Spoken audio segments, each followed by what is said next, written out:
You are an Astartes warrior, a demigod of battle. You can destroy whole armies on your own, and you have done so many times in your long life serving the Emperor. But one day, you go down. This can happen to any soldier, and the Space Marines frequently face some of the most terrifying foes of humanity. So it's not a surprise when it happens, but regardless, your time is over. Or is it? Every once in a while, an Astartes warrior has such an impressive career or dies in such a glorious manner that the chapter decides to save him. And yes, we are putting quotes around that because what happens next is, well, it's called an honor, but it's pretty horrific.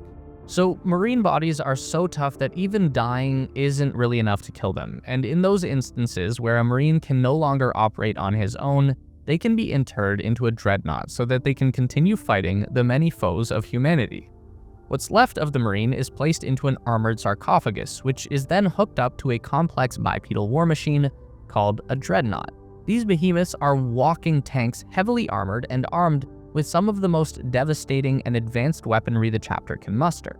But the experience of being interred into a dreadnought and of living that way for many centuries sometimes is like a waking nightmare. These people were the very apex of humanity, transcending it even, and to go from that to being unable to move or see or even feel the air on your skin is a unique torture. Adding to that, most dreadnoughts are put into a coma-like sleep between campaigns, especially as they get older and more detached from reality. This leads to some very confusing and frightening moments when they are revived as the reality of their life sets in all over again.